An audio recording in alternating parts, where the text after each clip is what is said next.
Hello friends, welcome to Cookie Cooker Light. So இப்போ பார்க்க போகிற ரெசிபி சொரக்காய் ஃப்ரைட் ரைஸ். ஸோ எப்படி ஈஸியாக செய்யலாம் அப்படின்றத பார்க்கலாம் வாங்க. அதுக்கு முன்னாடி நம்மளோட சேனலை இன்னும் நீங்கள் சப்ஸ்கிரைப் பண்ணலைன்னா சப்ஸ்கிரைப் பண்ணிக்கோங்க. பக்கத்தில் இருக்கிற நோட்டிஃபிகேஷன் பெல் ஐக்கானையும் ப்ரெஸ் பண்ணிக்கோங்க. ஸோ இதுக்கு வேணுங்கிற இன்க்ரீடியன்ட்ஸ். ஸோ இதுக்கு ஃபஸ்ட்டு கடாயை அடுப்பில் வச்சுட்டு 2 டேபிள் ஸ்பூன் வந்து நல்லெண்ணெய் சேர்த்திக்கிறேன். நல்லெண்ணெய் வந்து சூடாகட்டும். ஸோ இது கூட வந்து காரத்துக்கு நான் ஒரே ஒரு க்ரீன் சில்லி வந்து கட் பண்ணி அது இது கூட சேர்த்திக்கிறேன். அது கூடவே வந்து சின்ன வெங்காயம் 5 நல்லா ஃபைனாக ஸ்லைஸ் பண்ணி வச்சுருக்கேன், அதையும் இது கூட சேர்த்திக்கிறேன். ஸோ அது நல்லா வதங்கட்டும்.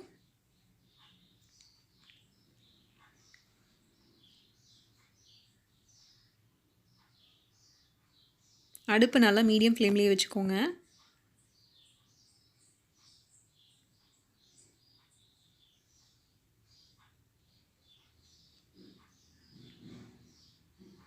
ஸோ இது கூட நீங்கள் வந்து ஒரு 1/2 கப் வந்து அரிசியை நல்லா உதிரி உதிரியாக வேக வச்சுக்கோங்க. வேக வச்சு ஆற வச்சுக்கோங்க. ஸோ இப்போ நான் ஒரு சின்ன பீஸ் வந்து சொரக்காவை கட் பண்ணி நல்லா ஃபைனாக கட் பண்ணிக்கோங்க. அப்போ தான் ஈஸியாக வந்து வேகும்.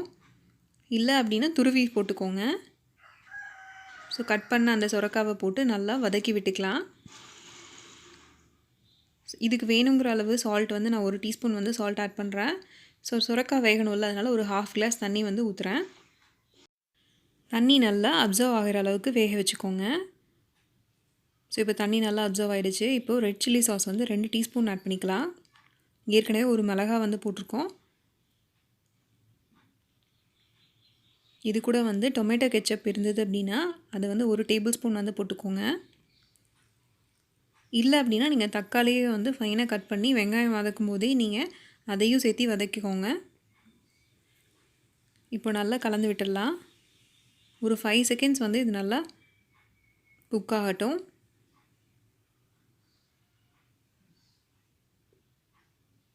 இப்போ வேக வச்சு வச்சுருக்கோம் இல்லையா, அந்த சாதத்தை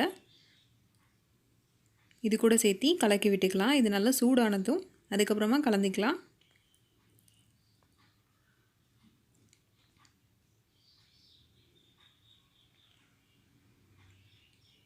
ஸோ இப்போது அந்த சாதத்தை எடுத்து இது கூட சேர்த்து கலந்துக்கலாம். அடுப்பு நல்லா மீடியம் ஃப்ளேம்லேயே வச்சுக்கோங்க. ஒரு 1/2 கப் ரைஸ் வந்து இதில் ஆட் பண்ணலாம்.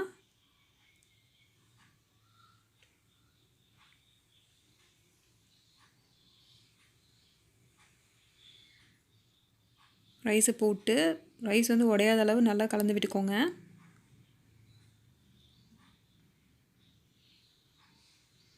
இதில் வேணும் அப்படின்னா நீங்கள் கேப்சிகம் ஆட் பண்ணிக்கோங்க, அது இன்னும் நல்லா டேஸ்ட்டாக இருக்கும்.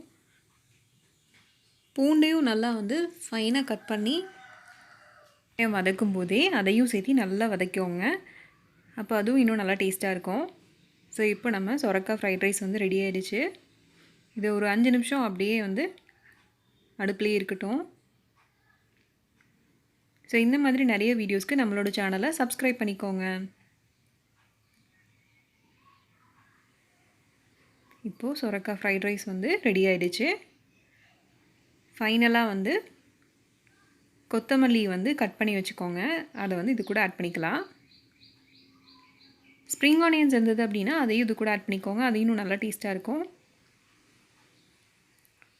ஸோ இப்போ இந்த சொரக்காய் ஃப்ரைட் ரைஸ் வந்து அப்படியே ஒரு 5 செகண்ட் அடுப்புலேயே வச்சுட்டு இப்போ அடுப்பு ஆஃப் பண்ணிடலாம். ஸோ இந்த ஃப்ரைட் ரைஸோட டொமேட்டோ கெச்சப் வந்து நல்லாயிருக்கும். நீங்களும் வந்து ட்ரை பண்ணி பாருங்கள். ட்ரை பண்ணி பார்த்துட்டு உங்களோட கமெண்ட்டை கமெண்ட் செக்ஷனில் சொல்லுங்கள். தேங்க்யூ ஃபார் வாட்சிங்.